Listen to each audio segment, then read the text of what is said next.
আসসালামু আলাইকুম ওয়া রাহমাতুল্লাহি ওয়া বারাকাতুহু। প্রিয় দিনী ভাই ও বোনেরা, কেমন আছেন সবাই? জি আলহামদুলিল্লাহ, আশা করি সকলেই ভালো আছেন। ফয়সাল সাহেব নামাজ পড়ে ড্রেসিং টেবিলের সামনে দাঁড়িয়ে যখন মাথা আঁচড়াচ্ছিল, তখন দরজার বাইরে থেকে একজন কাজের মেয়ের গলা পেল, ম্যানেজার সাহেব দরজা খুলুন, খাবার নিয়ে এসেছি। ফয়সাল দরজা এমনি ভিড়িয়ে বাথরুমে ঢুকেছিল, বলল, দরজা খোলা আছে, খাবার দিয়ে যান। দুজন খাবার নিয়ে এসে টেবিলের উপর রাখলো। তারপর একজন চলে গেল আর অন্যজন মেঝের একপাশে মুখ নিচু করে বসে রইল। ফয়সাল রুমে আসার পর মানসিক টেনশনে ছিল বলে মেয়ে দুটোকে তেমন লক্ষ্য করেনি। এখন তাদেরকে দেখে মনে হলো এরা ঠিক কাজের মেয়ে নয়, কোনো ভদ্র ঘরের মহিলা। বয়স প্রায় 40-45, দেখতে শুনতেও ভালো। একজন চলে যাওয়ার পর ফয়সাল সঙ্গে আনা দস্তরখানা মেঝে বিছিয়ে টেবিল থেকে খাবারগুলো নামাতে গেলে বসা মেয়েটা তাড়াতাড়ি দাঁড়িয়ে বলল, আপনি বসুন, আমি নামিয়ে দিচ্ছি। খাবারের মেনু দেখে ফয়সালের মনেই হলো না অজপাড়া গায়ে এসেছে। খাওয়া শেষ হতে মেয়েটি যখন থালাবাটি গুছাচ্ছিল তখন জিজ্ঞেস করলো, এখানে কতদিন কাজ করছেন? কাজের মেয়েদেরকে কেউ আপনি করে বলে না। নতুন ম্যানেজারকে বলতে শুনে মেয়েটি অবাক হয়ে তার দিকে তাকালো। কি হলো, আমার কথার জবাব দিলেন না যে? মেয়েটি মুখ নিচু করে বলল, আমার জন্ম এখানেই। তার মানে আপনার মাও এখানে কাজ করতেন? মেয়েটি শুধু মাথা নাড়ল। আর আপনার সঙ্গে যিনি এসেছিলেন? আমার মতো ওরও জন্ম এখানেই। কি নাম আপনার? আকলিমা। নাম শুনে ফয়সাল অল্পক্ষণ চুপ করে থেকে বলল, আমার এক খালার নাম আকলিমা, উনি মারা গেছেন, আমি আপনাকে খালাম্মা বলে ডাকবো। আতকে উঠে আকলিমা বলল, না না, অমন কাজ করবেন না, মালিকিন জানলে আমাকে আস্ত রাখবেন না, বলে চলে গেল। ফয়সাল বুঝতে পারল ফায়াজুন্নেসা খুব কড়া মহিলা। চাকর চাকরিরা ওনাকে ভীষণ ভয় পায়। পরের দিন সকালে আকলিমা নাস্তা নিয়ে এলো না, অন্য মেয়েটি নিয়ে এলো। ফয়সাল জিজ্ঞেস করলো, আপনার নাম কি? এই মেয়েটির নাম তাসলিমা। নাম না বলে বলল, দেখুন, আমরা বাড়ির চাকরানি, আমাদেরকে আপনি করে বলবেন না, করে কিছু জিজ্ঞেসও করবেন না। আকলিমা বোকা, তাই কাল সে ভুল করলেও আমি করব না। ফয়সাল বুঝতে পারলো এরা চাকরানি হলেও শিক্ষিতা। বলল, আমার তো মনে হয় আকলিমা খালাম্মা কোনো ভুল করেননি, আর আমি তো ছোট বড় সবাইকেই আপনি করে বলি। সবাইকে বললেও আমাদেরকে বলবেন না, মালিকিন জানতে পারলে আমাদের বিপদ হবে। ফয়সাল মৃদু হেসে বলল, বিপদ হোক, তবু সবাইকেই আপনি করে বলবো। তাসলিমা আর কিছু না বলে চুপ করে রইল। ফয়সালের নাস্তা খাওয়া শেষ হতে বাসন পেয়ালা নিয়ে চলে গেল। চৌধুরী বাড়ি সব থেকে পুরনো চাকর হাশেম, বয়স 60-এর উপর, লম্বা চওড়া, পেটাই শরীর, গায়ের রং শ্যামলা। এত বয়স হয়েছে দেখলে মনে হয় না। 2-4 জন যুবক তার কাছে কিছুই না। লাঠি খেলায় ওর শুটিং এ পারদর্শী, তার কাছে সব সময় একটা রিভলভার থাকে। তবে সে কথা লুৎফা বেগম ও ফায়াজুন্নেসা ছাড়া কেউ জানে না। সে হলো চাকর চাকরানীদের সর্দার। নাস্তা খেয়ে ফয়সাল পাঞ্জাবি পায়জামা পরে বসে বসে ভাবছিল এখানে তাকে কি কাজ করতে হবে, কি জন্যে আগের ম্যানেজার খুন হলেন। এমন সময় হাসেম এসে বলল, চলুন, মালিকিন ডাকছেন। ফয়সাল তার আপদমস্তক চোখ বুলিয়ে বুঝতে পারল এই লোক ঠান্ডা মাথায় যে কোনো লোককে খুন করতে পারে। সালাম দিয়ে বলল, আপনার পরিচয়? হাসেম সালামের উত্তর দিয়ে বলল, আমার পরিচয় মালিকিন দিবেন। হাসেমের সঙ্গে ফয়সাল যে রুমে ঢুকলো সেটা একটা হল রুম। 8-10 জন লোক টেবিল চেয়ারে বসে কাজ করছে। একপাশে 10 ফুট 12 ফুটের কাচের পার্টিশন দেওয়া একটা রুম হলেও ভিতরে কি আছে না আছে ফয়সাল দেখতে পেল না। দরজায় দামি পর্দা ঝুলছে। ফয়সালকে দাঁড়িয়ে পড়তে দেখে হাসেম কাচের রুমটা দেখিয়ে বলল, ওখানে মালিকিন আছেন, আসুন। তারপর দরজার কাছে এসে বলল, আপনি ভিতরে যান। ফয়সাল পর্দা ফাঁক করে বলল, আসতে পারি? ফায়াজুন্নেসা তার দিকে তাকিয়ে বলল, আসুন। ফয়সাল ঢুকে সালাম দিল। ফায়াজুন্নেসা সালামের উত্তর দিয়ে বসতে বলে কলিং বেল বাজালেন। হাসেম ঢুকে মাথা নিচু করে দাঁড়ালো। ফায়াজুন্নেসা হাসেমের পরিচয় দিয়ে ফয়সালকে বললেন, এই লোক আপনাকে চৌধুরী স্টেটের যেখানে যা আছে সবকিছু ঘুরিয়ে দেখাবে এবং কিভাবে সবার সঙ্গে ব্যবহার করতে হবে জানাবে। মোট কথা ও যা বলবে বিনা দ্বিধায় তা আপনাকে করতে হবে। বাই দা বাই, আপনার কি রিভলভার বা পিস্তল আছে? ফয়সাল বলল, না। ঠিক আছে, আপনাকে একটা রিভলভার দেওয়া হবে, তবে এখন নয়, যখন বুঝবো দেওয়া দরকার তখন দেব। আমি এসেছি চাকরি করতে, রিভলভার দিয়ে কি করব? ওসব আমার দরকার নেই। ফায়াজুন্নেসা বিরক্ত কণ্ঠে বললেন, কথার মাঝখানে কথা বলবেন না, আমার কথা শেষ হওয়ার পর যা বলার বলবেন। তারপর জিজ্ঞেস করলেন, আপনি লাঠি খেলা জানেন? জি না। সাজ্জাদ লেঠেল আপনার সঙ্গে সব সময় থাকবে, তাকে বলে দেব তার কাছে শিখে নেবেন। শুটিং নিশ্চয় জানেন? জি জানি। ফায়াজুন্নেসা হাশেমকে বললেন, মৃণাল বাবুকে ডেকে নিয়ে আয়। একটু পরে মৃণাল এসে কপালে হাত ঠেকিয়ে বললেন, সালাম মালেকিন। ফায়াজুন্নেসা ফয়সালের সঙ্গে পরিচয় করিয়ে দিয়ে মৃণাল বাবুকে বললেন, ম্যানেজার সাহেবের সঙ্গে অফিস স্টাফদের পরিচয় করিয়ে দিয়ে কার কি কাজ বুঝিয়ে দেবেন, সেই সঙ্গে ম্যানেজার সাহেবকেও ওনার কাজ বুঝিয়ে দেবেন। তারপর ফয়সালকে বললেন, উনি অফিসের বড় বাবু, অফিসের যাবতীয় কাজ ওনার সঙ্গে পরামর্শ করে করবেন। মৃণাল বাবু, এবার আপনি আসুন। মৃণাল বাবু চলে যাওয়ার পর ফয়সালের দিকে তাকিয়ে বললেন, আশেপাশের গ্রামে কিছু লোক অনেক দিন থেকে আমাদের সঙ্গে শত্রুতা করে চলছে, তারা জের হিসেবে আমাদের ক্ষতি করতে চেষ্টা করে। সে সময় আমরা প্রতিরোধ করি, ফলে উভয় পক্ষের অনেকে হতাহত হয়। আবার কোনো কোনো ম্যানেজারকে ক্যাপচার করে স্বার্থ সিদ্ধি করার চেষ্টাও করে। অবশ্য কোনো কোনো ম্যানেজারকেই ক্যাপচার করতে পারেনি, তাই হয় তাকে মেরে ফেলে, নচেত এখান থেকে চলে যেতে বাধ্য করে। এবার নিশ্চয় বুঝতে পারছেন কেন রিভলভার রাখার ও লাঠি খেলায় শেখার কথা বললাম। ফয়সাল বলল, শত্রুতা মিটিয়ে মিত্রতা করা যায় না? ফায়াজুন্নেসা রেগে উঠে বললেন, সেটা আমাদের ব্যাপার, আমরা দেখব, আপনি এ ব্যাপারে কোনো কথা বলবেন না। কিন্তু মানুষের সঙ্গে শত্রুতা জিয়ে রাখা উচিত না, বিশেষ করে মুসলমানদের জন্য তো নয়। হাদিসে আছে, আমাদের নবী করিম সাল্লাল্লাহু আলাইহি ওয়াসাল্লাম বলেছেন, হে মুসলমানগণ, আমার পরে তোমরা কাফেরদের কার্যকলাপে লিপ্ত হইও না যে তোমরা একে অপরকে হত্যা করতে আরম্ভ করো। আর আল্লাহ রাব্বুল আলামিন কোরআন পাকে বলেছেন, আর যদি মুসলমানদের দুই দল পরস্পর ঝগড়া বিবাদ যুদ্ধে লিপ্ত হইয়া পড়ে, তবে তাহাদের মধ্যে মীমাংসা ও পূর্ণ মিলন করিয়ে দাও। অনন্তর যদি তাহাদের এক দল অন্য দলের উপর বাড়াবাড়ি করে, তবে সেই দলের বিরুদ্ধে যুদ্ধ করো। যেই দল বাড়াবাড়ি করে যে পর্যন্ত না তাহারা আল্লাহর আদেশের দিকে ফিরিয়ে আসে, অতঃপর যদি তাহারা প্রত্যাবর্তিত হয়, তবে উভয়ের মধ্যে ন্যায়ের সহিত সদ্ধি করিয়া দাও, আর সুবিচারের প্রতি লক্ষ্য রাখিও। নিশ্চয় আল্লাহ ন্যায়বান্দিগকে পছন্দ করেন। এখন আপনিই বলুন, মুসলমানদের মধ্যে কি শত্রুতা থাকা উচিত? কুরআন হাদিসের কথা শুনে ফায়াজুন্নেসা আরো রেগে উঠে বললেন, মনে রাখবেন, আমার এখানে আপনি চাকরি করতে এসেছেন, ওয়াজ করার জন্য নয়।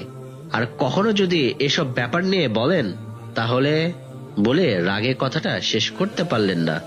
ফয়সাল ওনার রাগকে গ্রাহ্য করল না, মৃদু হেসে বলল, একজন মানুষ জেনে অথবা না জেনে যদি ধ্বংসের পথে অগ্রসর হয়, তাহলে অন্য মানুষের উচিত তাকে বাধা দেওয়া। যদি না দেয়, তাহলে সে মানুষই না। সে ব্যাপারেও আল্লাহ কোরআনে পাকে বলেছেন, আর তোমাদের মধ্যে এমন এক দল এই রূপ থাকা আবশ্যক, যেন তাহারা কল্যাণের দিকে আহ্বান করে এবং নেক কাজের আদেশ করিতে ও মন্দ কাজের বারণ করিতে থাকে, আর এরূপই লোক পূর্ণ সফল কাম। একজন মুসলমান হয়ে যদি কোরআনের আদেশ না মানি, তাহলে কাল হাসরের মাঠে আল্লাহর কাছে মুখ দেখাবো কি করে? ফায়াজুন্নেসা ধৈর্যের শেষ সীমায় পৌঁছে গেছেন। হাশেমকে ইশারায় কিছু বলে সেখান থেকে চলে গেলেন।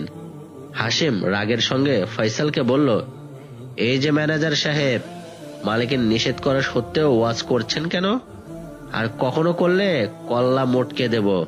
এবার মালিকের যে চেয়ারে বসেছিলেন ওখানে গিয়ে বসুন, একটু পরে মৃণাল বাবু এসে আপনাকে সবকিছু বুঝিয়ে দেবেন। কথা শেষ করে হাশেম চলে গেল।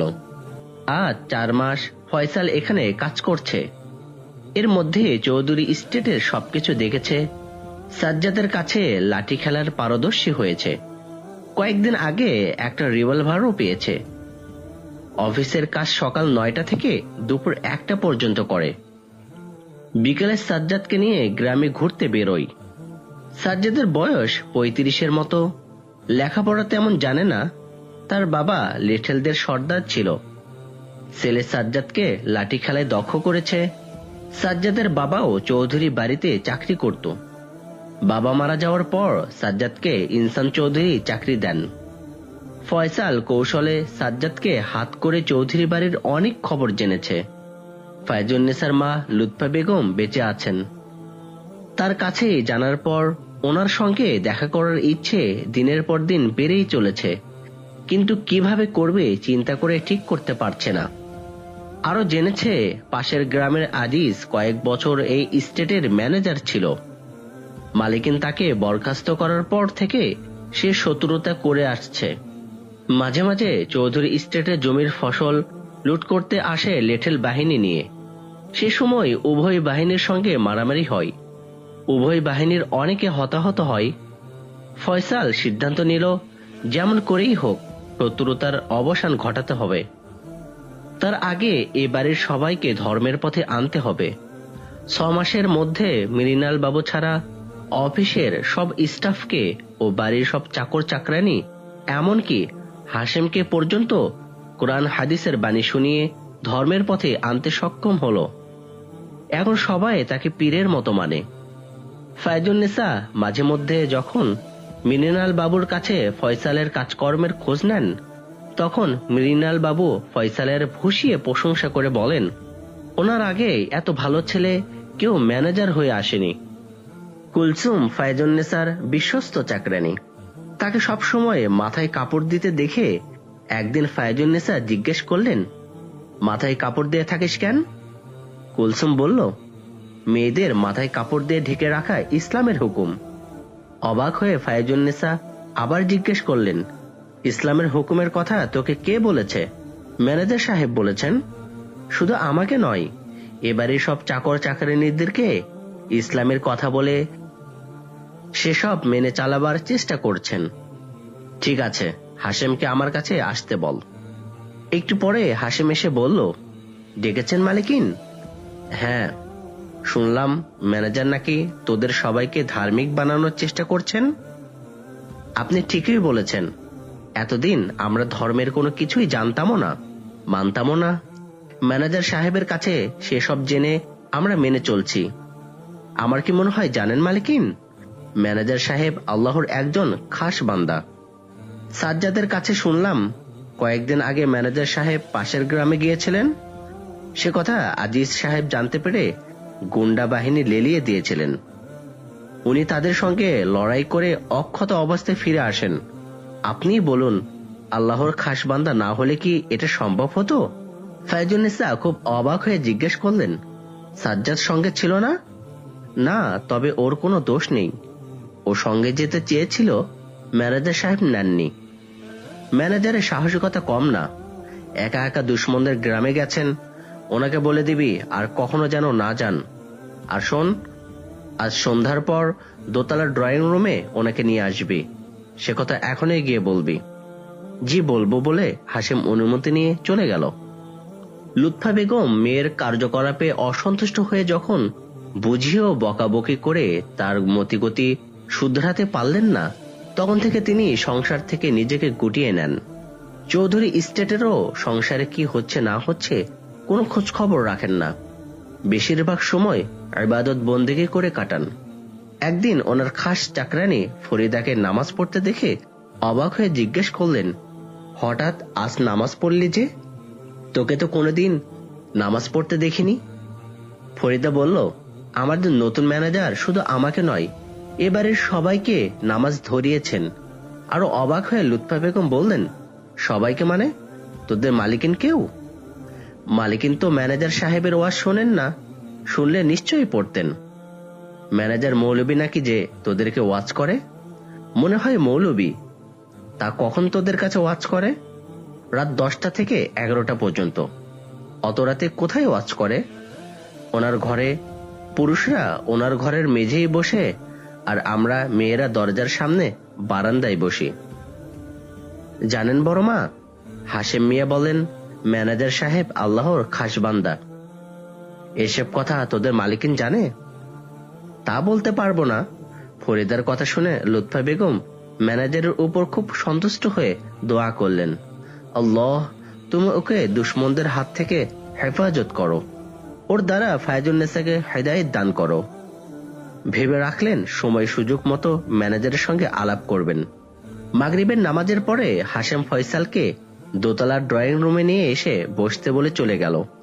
ফয়সাল আসবাবপত্র দেখে বুঝতে পারল এই নিচতলার ড্রয়িং রুমের থেকে আরো উন্নত।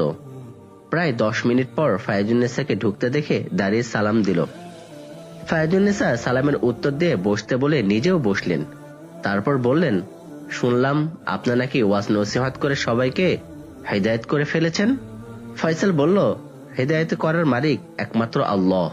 আমি শুধু আল্লাহ ও তার রাসূল সাল্লাল্লাহু আলাইহি ওয়াসাল্লামের বাণী সবাইকে শুনিয়েছি, আর এটা করা প্রত্যেক জ্ঞানী মুমিন মুসলমানদের কর্তব্য, নচেত কাল কিয়ামতের ময়দানে জ্ঞানীদেরকে আল্লাহর কাছে জবাবদিহি করতে হবে। আপনি তো ভার্সিটি থেকে পলিটিক্যাল সায়েন্সে মাস্টার্স করেছেন, কোরআন হাদিসের জ্ঞান পেলেন কি করে? প্রত্যেক মুসলমানের কোরআন হাদিসের জ্ঞান অর্জন করা অবশ্য কর্তব্য। শুধু মাদ্রাসার ছাত্ররা কোরআন হাদিসের জ্ঞান অর্জন করবে আর স্কুল কলেজ ও ভার্সিটির ছাত্ররা করবে না, এটা অন্তত ভুল ধারণা। মুসলমান হিসেবে তাদের পাঠ্য বইয়ের পড়ার অবসর সময়ে ধর্মীয় জ্ঞান যেমন অর্জন করতে হবে, তেমনি সেই জ্ঞানের অনুশীলনও করতে হবে।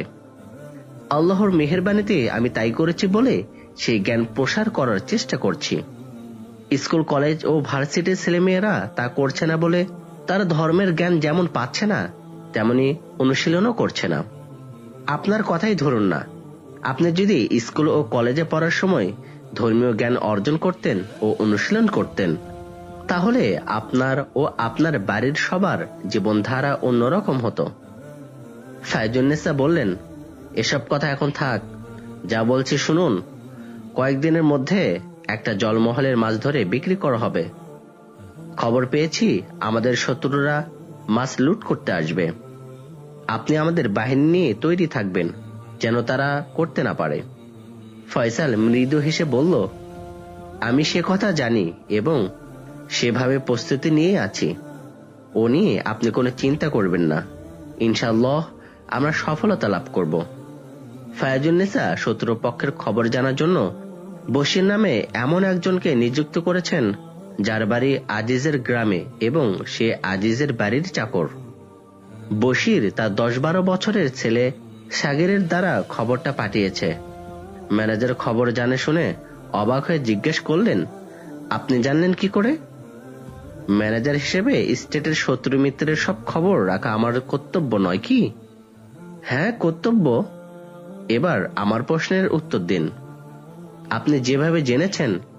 আরো অবাক হয়ে ফায়জুন্নেসা বললেন, মানে আপনার মতো আমারও গুপ্তচর আছে। এরপর আর কোনো প্রশ্ন করবেন না, কারণ উত্তর দিতে পারবো না। ফায়জুন্নেসা একটু রাগের সঙ্গে বললেন, ভুলে যাচ্ছেন কেন আপনি আমার বেতনভুক্ত একজন কর্মচারী? কর্মচারীর উচিত নয় মালিককে কোনো প্রশ্ন করতে নিষেধ করা? আপনিও ভুলে যাচ্ছেন কেন এত বড় স্টেটের ভালো মন্দ দায়িত্ব যার উপর, সে একজন বেতনভুক্ত কর্মচারী হলেও তার ব্যক্তিগত স্বাধীনতার উপর মালিকের হস্তক্ষেপ করা উচিত নয়। ফায়জুন্নেসা রাগ সামলাতে না পেরে কঠিন কণ্ঠে বললেন, আপনি কিন্তু সীমা ছাড়িয়ে যাচ্ছেন। মনে হচ্ছে আমার কথায় অপমান বোধ করে খুব রেগে গেছেন। আমি কিন্তু আপনাকে অসন্তুষ্ট করার জন্য কথাটা বলিনি, বলেছি স্টেটের ভালোর জন্য। প্রত্যেকের জীবনে কিছু না কিছু গোপনীয়তা থাকে, স্বেচ্ছায় না বললে জোর খাটিয়ে জানতে চাওয়া কারো উচিত নয়। আপনি জানেন কিনা জানি না, আপনার মেয়ে স্বপ্নার রেজাল্ট বেরিয়েছে। উনি খুব শীঘ্রই ফিরে আসছেন। এখন আপনি নিশ্চয় জানতে চাইবেন একথা আমি জানলাম কি করে। এর উত্তরও আমি দিতে পারবো না। এজন্য আমার উপর আপনার অসন্তুষ্ট হওয়ার কিংবা জোর করে জানতে চাওয়ার উচিত হবে না। স্বপ্না 3 মাস আগে মাকে চিঠি দিয়ে জানিয়েছেন তার ফাইনাল পরীক্ষা শেষ, রেজাল্ট বেরোবার পর আসবে। চিঠি পেয়ে ফায়জুন্নেসা মা লুৎফা বেগমকে কথাটা জানিয়েছিলেন। ওনারা দুজন ছাড়া আর কেউ জানে না, জানা সম্ভবও নয়। এখন ম্যানেজারের মুখে স্বপ্না খুব শীঘ্রই ফিরে আসছে শুনে এত অবাক হলেন যে অনেকক্ষণ কথা বলতে পারলেন না। ফয়সাল মৃদু হেসে বলল, আমার কথা শুনে খুব অবাক হয়েছেন বুঝতে পারছি, কিন্তু কি করে জানতে পারলাম দয়া করে জিজ্ঞেস করবেন না। ও হ্যাঁ, কিছুদিন থেকে একটা কথা আপনাকে বলবো ভাবছি। আশেপাশের কয়েকটা গ্রামের মধ্যে মাদ্রাসা নেই, যার ফলে ছেলেমেয়েরা স্কুল কলেজে পড়লেও ধর্মের জ্ঞান কিছুই পাচ্ছে না। তাই এই গ্রামে একটা মাদ্রাসা করতে চাই। আপনার অনুমতি পেলে আমি সেই ব্যাপারে অগ্রসর হব। ফায়জুন্নেসার তখন মাথায় ঘুরপাক খাচ্ছে। স্বপ্না বাড়ি আসার কথা ম্যানেজার জানলেন কি করে? তাহলে উনি কি সত্যি আল্লাহর খাসবান্দা? দাদির মুখে শুনেছেন, যারা আল্লাহর খাসবান্দা তাদেরকে আল্লাহ আগে ভাগে অনেক কিছু জানিয়ে দেন। যদি তাই হয় তাহলে ম্যানেজার কি আমার সম্পর্কে সবকিছু জানেন? গভীরভাবে এইসব চিন্তা করেছিলেন বলে ফয়সালের মাদ্রাসা করার কথা শুনতে পেলেন না। ওনাকে চুপ করে থাকতে দেখে ফয়সাল বলল, আমার কথার উত্তর দিলেন না যে? লুৎফা বেগম ফরিদার মুখে দোতলার ড্রয়িং রুমে ম্যানেজারের সঙ্গে ফায়জুন্নেসার আলাপ করতে শুনে তাকে দেখার জন্য এসে এতক্ষণ পর্দার আড়াল থেকে তাদের আলাপ শুনছিলেন, আর মাঝে মাঝে পর্দা ফাঁক করে ম্যানেজারকে দেখছিলেন। উনি দোতলার বারান্দা থেকে বাড়ির সামনের ক্ষেতে লোকজনের তদারকি করতে তাকে কয়েকবার দেখেছেন। কাছ থেকে দেখে ওনার অন্তর জুড়িয়ে গেছে। এত সুন্দর ছেলে এর আগে কখনো দেখেনি। তার কথাবার্তা শুনে মুগ্ধ হয়েছেন। স্বপ্নার খুব শীঘ্রই ফেরার কথা শুনে তিনিও খুব অবাক হয়েছেন। শেষে মাদ্রাসার কথা শুনে খুব খুশি হলেন। মেয়ে কিছু বলছে না দেখে ভিতরে ঢুকে তাকে উদ্দেশ্য করে বললেন, ম্যানেজারের কথার উত্তর দিচ্ছিস না কেন? মায়ের কথায় ফায়জুন্নেসা সম্মিত ফিরে পেয়ে ফয়সালের দিকে তাকিয়ে বললেন, আপনি কি জিজ্ঞেস করেছেন? ফয়সাল মাদ্রাসা করার ব্যাপারে যা বলেছিল আবার বলল। ফায়জুন্নেসা বললেন, এ ব্যাপারে পরে আলাপ করব। তারপর মাকে জিজ্ঞেস করেন, তুমি কি ম্যানেজারের সঙ্গে কথা বলবে? লুৎফা বেগম বললেন, হ্যাঁ। তাহলে আমি এখন যাই বলে ফায়জুন্নেসা চলে গেলেন। ওনাদের কথাবার্তায় ফয়সাল যদিও বুঝতে পারল ইনি ফায়জুন্নেসার মা, তবু বলল, আপনার পরিচয় জানতে পারলে খুশি হতাম। আমি লুৎফা বেগম, ফায়জুন্নেসার মা। ফয়সাল প্রথমে দাঁড়িয়ে সালাম দিল, তারপর এগিয়ে এসে কদম বুচি করে বলল, বসুন।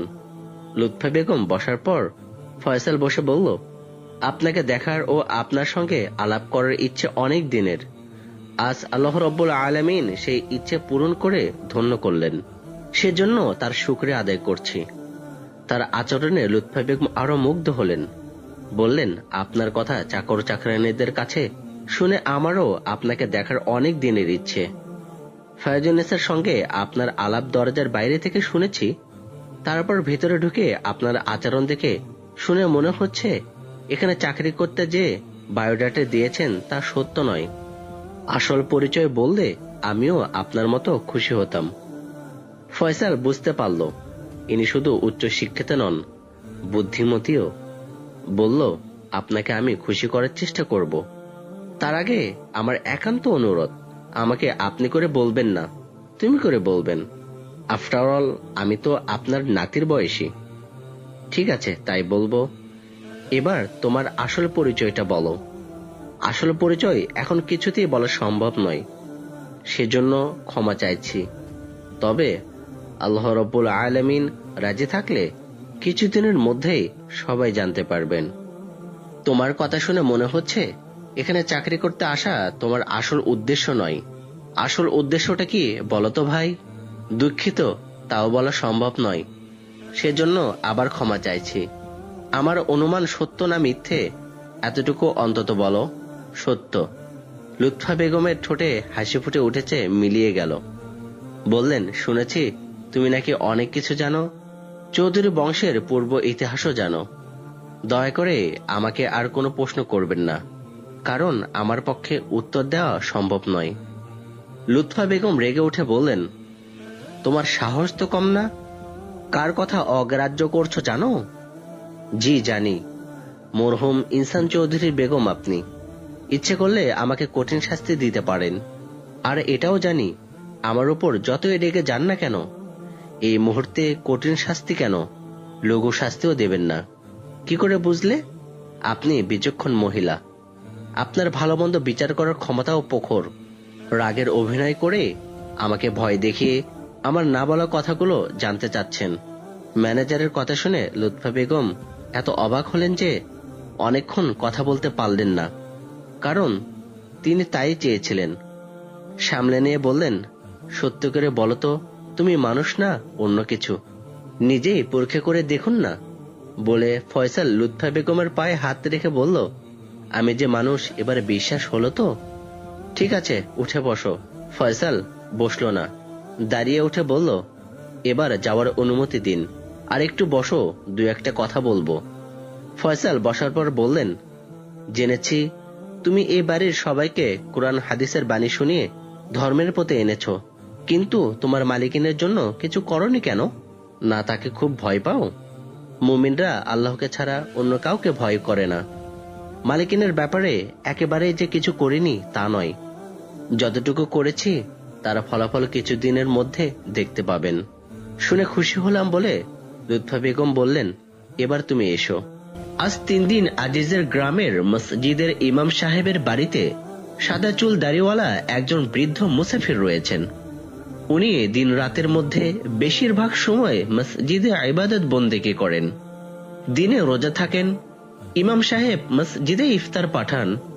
আয়েশার নামাজের পর ইমাম সাহেবের সঙ্গে ওনার বাড়িতে গিয়ে খাওয়া দাওয়া করে আবার মসজিদে চলে আসেন। ইমাম সাহেব এই গ্রামেরই লোক, বয়স প্রায় 70-এর কাছাকাছি।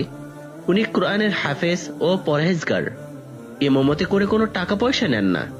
ইমাম সাহেব একদিন জোহরের নামাজের পর একজন সুফি ধরনের বৃদ্ধ লোককে মসজিদে বসে তাসবিহ পড়তে দেখে সালাম বিনিময় করে পরিচয় জানতে চাইলেন।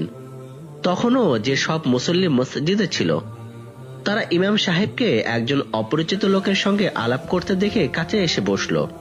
লোকটি বললেন, আমি মুসাফির মানুষ, আমার নিজস্ব কোনো বাড়িঘর নেই।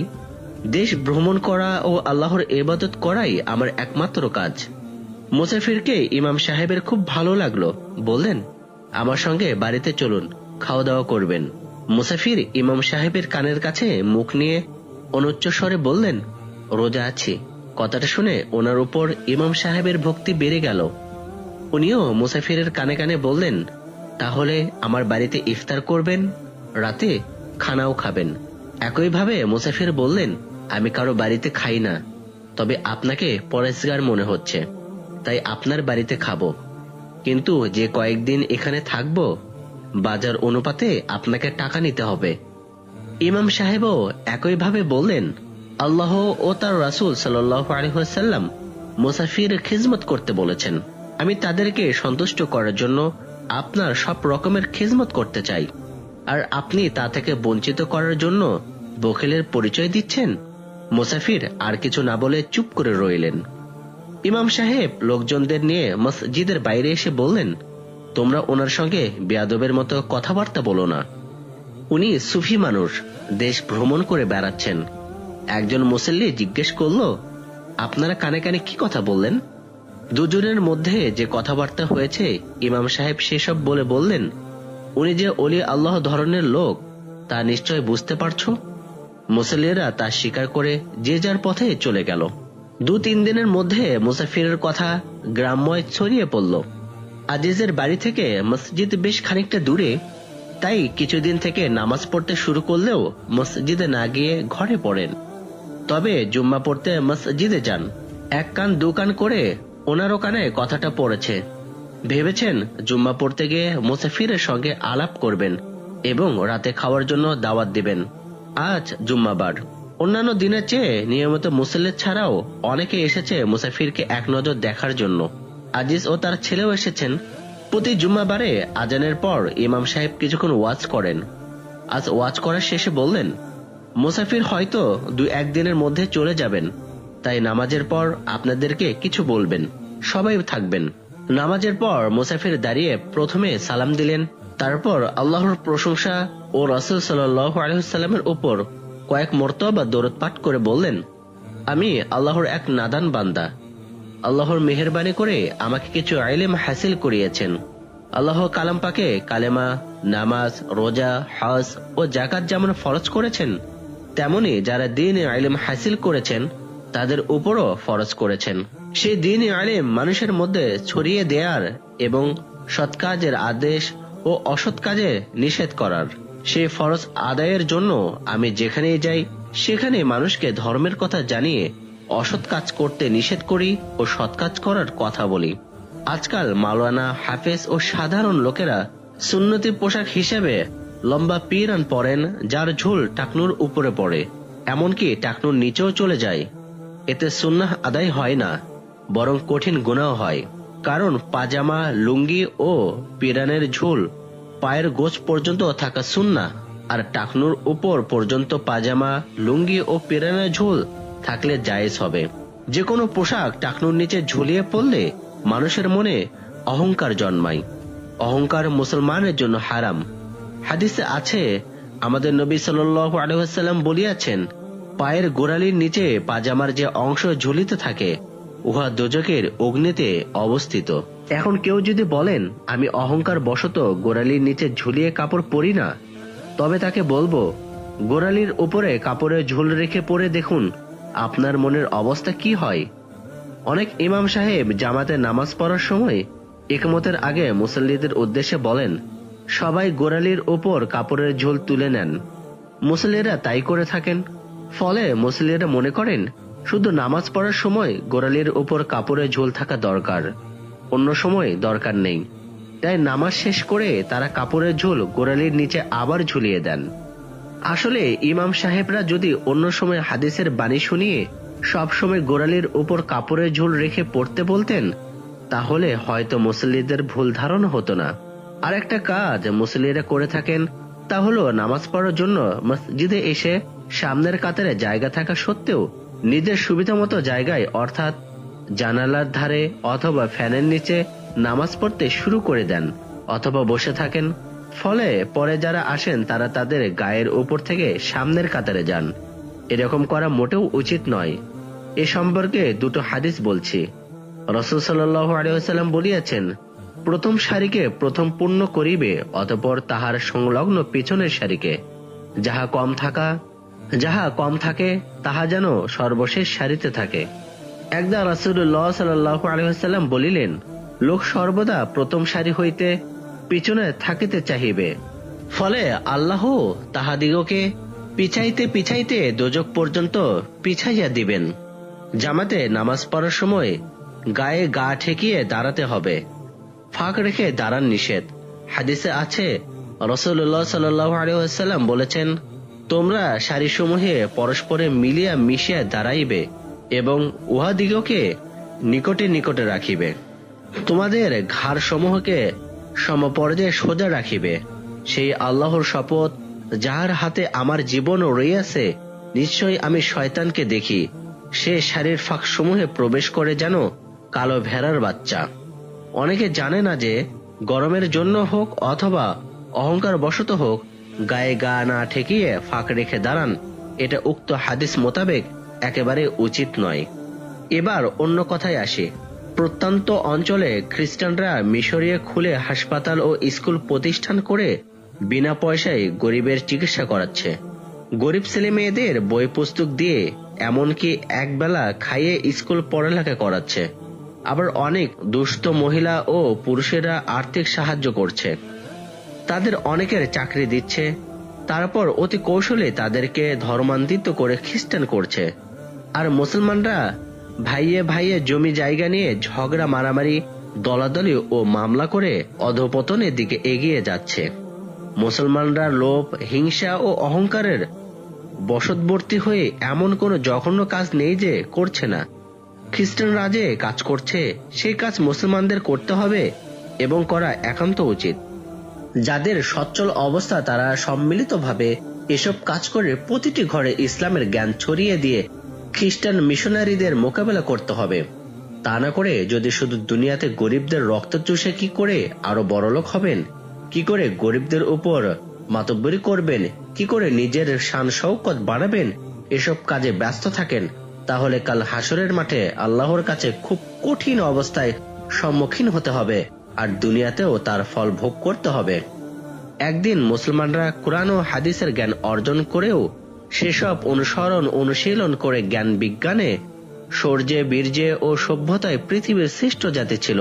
আর বর্তমানে মুসলমানরা কোরআন হাদিসের বাণী ত্যাগ করে ইহুদি খ্রিস্টানদের পদলেহন করে আত্মতৃপ্তি করছে।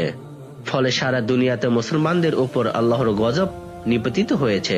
যাদের পদলেহন করে আপতিত্ব করছে সেই ইহুদি ও খ্রিস্টানরা মুসলমান রাষ্ট্রগুলোর প্রশাসকদের উপর প্রভুত্ব করছে।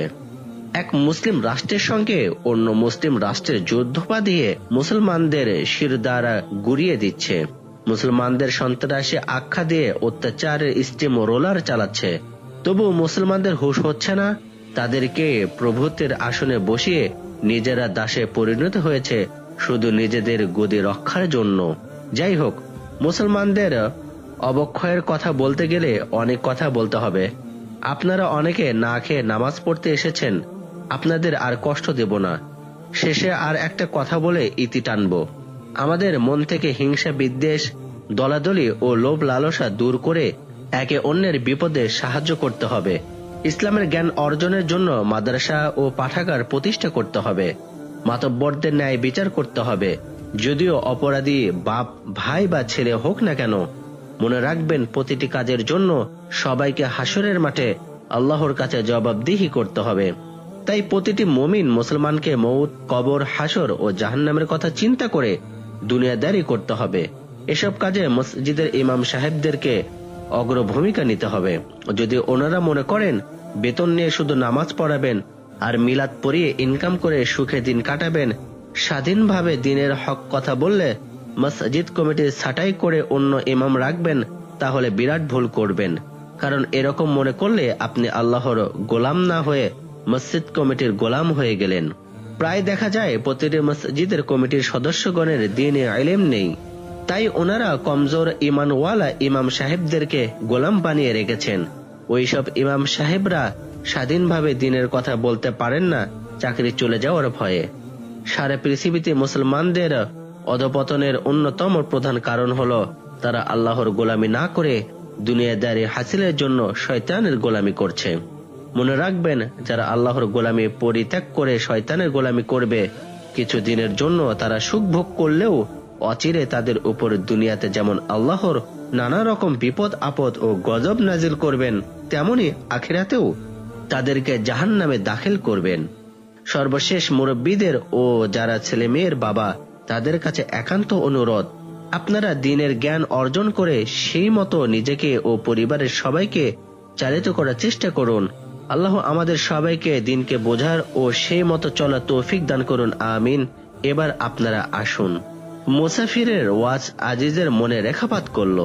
সবাই চলে যাওয়ার পর বললেন, আজ রাতে আমার বাড়িতে খাবেন, আর যে কয়েকদিন এখানে থাকবেন আমার বাড়িতেই থাকবেন। আপনার কাছ থেকে আরো মূল্যবান কথা শুনব। মুসাফির বললেন, মাফ করবেন, আমি কারো বাড়িতে খাই না। অপারক অবস্থায় খেলেও টাকা দিয়ে খাই। আপনি এই গ্রামের মানি গুণী ও গণ্যমান লোক। খাওয়ার জন্য টাকা দিলে আপনাকে অপমান করা হবে। কাল ফজরের নামাজ পড়ে এখান থেকে চলে যাব। তাই আজ এশার নামাজের পর আপনার বাড়িতে যাব। কিন্তু একথা কাউকে জানাবেন না, তবে আপনার পরিবারের সবাইকে জানাতে পারেন। ওনারা যেন রুমের বাইরে থেকে আমার কথা শুনতে পান, সে ব্যবস্থা করবেন। আবার বলছি, আমার খাওয়ার ব্যবস্থা করবেন না, আমি খাওয়া দাওয়া করেই যাব। আজিজ বললেন, খাওয়া দাওয়া না করলেও আপনি যাবেন শুনে খুশি হয়েছি। তারপর মুসাফা ও সালাম বিনিময় করে চলে গেলেন। মুসাফির যখন আজিজের বাড়িতে গিয়ে পৌঁছালো তখন রাত প্রায় 10টা। আজিজ বৈঠকখানায় ওনার জন্য অপেক্ষা করেছিলেন। দরজার কাছে এসে সালাম দিতে তাড়াতাড়ি বেরিয়ে এসে সালামের উত্তর দিলেন। তারপর সাদরে অভ্যর্থনা করে ভিতরে নিয়ে এসে বসালেন। আজিজ ঘরের সবাইকে বলে দিয়েছিলেন, মুসাফির আসার পর তোমরা বৈঠকখানার দরজা জানালার কাছে থেকে ওনার কথা শুনবে। ওনার আসার খবর পেয়ে সবাই বৈঠকখানার বাইরে এসে জমা হলো। মুসাফির বললেন, আমি বেশিক্ষণ থাকতে পারবো না, কয়েকটা কথা বলছি শুনুন। মানুষ সাধারণত ধন সম্পদ, মান সম্মান ও সুখ শান্তি কামনা করে, কিন্তু সবাইকে তা পায় না। ততটুকু পায় যতটুকু আল্লাহ তার তকদিরে লিখে রেখেছেন। তাই যার যতটুকু আছে তাতে সন্তুষ্ট থাকা ও আল্লাহর শুকরিয়া আদায় করা উচিত। হাদিসে আছে, অল্পে সন্তুষ্টি বৃহত্তর সম্পত্তির মালিক। তাই বলে বড় হবার চেষ্টা করবে না তা নয়, তবে সেই চেষ্টা সৎপথে হতে হবে। বেশিরভাগ ক্ষেত্রে দেখা যায় যারা বড় হতে চায় তারা সৎ অসৎ বিচার না করে অবৈধ পথে উপার্জন করছে, অথচ অবৈধ পথে উপার্জন করা হারাম। আপনার বিষয় সম্পদ অনেক, এসব যদি সৎ পথের উপার্জনে হয় তাহলে খুবই ভালো, আর যদি অসৎ পথে হয়ে থাকে তাহলে খুবই খারাপ। বেশিরভাগ মানুষ শয়তানের প্রলোভনে পড়ে যেমন অন্যায় পথে রুজি রোজগার করে, তেমনি এমন অনেক গর্হিত কাজও করে যেগুলো আল্লাহ হারাম করেছেন। আর যারা হারাম পথে রুজি রোজগার করেন তাদের কোনো ইবাদত আল্লাহ কবুল করেন না। তাই সবাইয়ের উচিত সব রকমের অন্যায় পরিত্যাগ করে অনুতপ্ত হয়ে আল্লাহর কাছে ক্ষমা চেয়ে তার ও তার রাসূল সাল্লাল্লাহু আলাইহি ওয়াসাল্লামের বিধান মেনে চলা। মনে রাখবেন, শুধু ধন সম্পদের মালিক হলেই মান সম্মান ও সুখ শান্তি পাওয়া যায় না। সবকিছু পাওয়া না পাওয়া আল্লাহ পাকের ইচ্ছা। তিনি ইচ্ছা করলে মুহূর্তে ধনীকে গরিব ও গরিবকে ধনী করে দিতে পারেন। আল্লাহ কোরআনে পাকে বলেছেন, আল্লাহ যাহাকে ইচ্ছা প্রচুর রিজিক দান করেন এবং সংকীর্ণ করিয়ে দেন, আর ইহার পার্থিব জীবনের উপার্জিত করে, অথচ এই পার্থিব জীবন আখিরাতের তুলনায় অতি তুচ্ছ, সামগ্রী ভিন্ন কিছুই নহে। যাই হোক, এবার আপনাকে অনুরোধ করব, খোকসাবাড়ি চৌধুরীর সঙ্গে আপনারা যে বিরোধ অনেক দিন থেকে চলে আসছে তা মিটিয়ে ফেলুন, নচেত আপনি বেঁচে থাকতে যতটা না ক্ষতিগ্রস্ত হবেন, মারা যাওয়ার পর আপনার বংশধররা আরো বেশি ক্ষতিগ্রস্ত হবে। শুধু তাই নয়, আখিরাতে কি হবে তা আল্লাহ ভালো জানেন। এতক্ষণ মুসাফিরের কথা শুনে খুশি হলেও শেষের কথা শুনে আজিজের মনে যেমন সন্দেহ হলো তেমনই রেগে গেলেন। রাগের সঙ্গে বললেন, কে আপনি? চৌধুরী বংশের সঙ্গে আমাদের বিরোধের কথা জানলেন কি করে? মুসাফির মৃদু হেসে বললেন, রাগ করছেন কেন? আমি আল্লাহর এক নাদান বান্দা। পথভ্রষ্ট মানুষকে পথে ফিরিয়ে আনা আমার কাজ। শুনুন, শুধু চৌধুরী বংশের বিরোধের কথা নয়, বিরোধের উৎপত্তি ও তার পরের সমস্ত ঘটনা, এমনকি ইনসান চৌধুরীর মেয়ে কেন স্বামীর প্রতি সন্তুষ্ট ছিলেন না এবং ওনার স্বামীর মৃত্যুর রহস্য আমি জানি। আরো জানি আপনি মধ্যবিত্ত পরিবারের ছেলে হয়েও এত সয় সম্পদের মালিক হলেন কি করে। আরো জানি চৌধুরী বংশের প্রথম পুরুষের আদিবাস ছিল ডোমারে। জিনেদের এক ঘরা সোনার মোহর পেয়ে খোকসাবাড়ি এসে বসবাস শুরু করেন। সেই জিনেরা চৌধুরী বংশের পরপর 3 পুরুষকে মেরে একই জলমহলে ফেলে রেখেছিল। আমার কথা শুনে যদি মনে করেন আমি চৌধুরী বংশের লোক অথবা তাদের হয়ে ওকালতি করতে এসেছি তাহলে ভুল করবেন। আমার কথা বিশ্বাস না হলে আপনার তো গুন্ডা বাহিনী আছে, তাদের দিয়ে এই বুড়োকে মেরে সেই জলমহলে ফেলে দিবেন। তাহলে সবাই মনে করবে জিনেরা মুসাফিরকেও মেরে ফেলে রেখেছে, পুলিশ কিছু আর হবে না। মুসাফিরের কথা শুনে রাগ পড়ে গিয়ে আজিজের মনে ভয় ঢুকে গেল। অনেকক্ষণ কোনো কথা বলতে পারলেন না। মুসাফির ওনার মনের ভাব বুঝতে পেরে বললেন, আর দেরি করতে পারছি না, এবার আসি বলে দাঁড়িয়ে উঠে বললেন, যাওয়ার সময় একটা কথা বলে যাই, বিশ্বাস করা না করা আপনার ব্যাপার। কয়েকদিনের মধ্যে চৌধুরীরা যে জলমহলে মাছ ধরবে সেখানে আপনার গুন্ডা বাহিনী পাঠাবেন না। পাঠালে গুন্ডারা কেউ প্রাণ নিয়ে ফিরে আসতে পারবে কিনা সন্দেহ। আর একটা কথা, যদি আমার প্রতি আপনার সামান্যতম বিশ্বাস থাকে তাহলে অতি সত্বর চৌধুরীর ম্যানেজারের সঙ্গে যোগাযোগ করুন। উনি মানুষ হলেও ওনার চরিত্র ফেরেশতার মতো। শুনেছেন কিনা জানি না, উনি ম্যানেজার হয়ে আসার পর চৌধুরী বাড়ির আবহাওয়া পাল্টে গেছে। উনি বাড়ির চাকর চাকরানি থেকে সবাইকে দিনের পথে এনেছেন। ইনসান চৌধুরী ডাকসাইটের মেয়ে ফাইজুন্নেসা পর্যন্ত ম্যানেজারের কাছে নত হয়েছেন।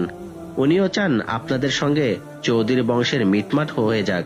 আর একটা কথা, মিটমাট হয়ে যাওয়ার পর এ বছরে হজ করে আসুন, আর যা কিছু গর্হিত কাজ করেছেন সেজন্য তওবা করে আল্লাহর কাছে কান্নাকাটি করে মাফ চাইবেন। কথা শেষ করে রুম থেকে বেরিয়ে দ্রুত হাঁটতে লাগলেন। আজিজের মনে তখন ভয়ের ঝড় বইছে। ওনার মনে হলো মুসাফির মানুষ নয়, অন্য কিছু। তা না হলে তার ও চৌধুরী বংশের সবকিছু জানলেন কি করে? এইসব চিন্তা করে ভয়ে কাঁপতে লাগলেন। আজিজের স্ত্রী জাহেদা স্বামীর সব ক্রিয়াকলাপ জানেন। প্রথম প্রথম প্রতিবাদ করেছিলেন, কিন্তু আজিজ রেগে গিয়ে ভীষণ মারধর করতেন। তাই জাহেদা পরে আর প্রতিবাদ করেননি। আজ বৈঠকখানার বাইরে থেকে মুসাফিরের কথা শুনে তিনিও খুব ভয় পেয়েছেন। মুসাফিরের চলে যাওয়ার পর ভিতরে এসে স্বামীর ভয়ার্ত মুখ ও তাকে কাঁপতে দেখে সাহস দেওয়ার জন্য বললেন, মনে হয় মুসাফির মানুষ নয়, চৌধুরী বংশের উপর যে জিনের আক্রোশ সেই জিন, উনি আমাদের ভালো চান, তাই এসব কথা বলে সাবধান করে গেলেন।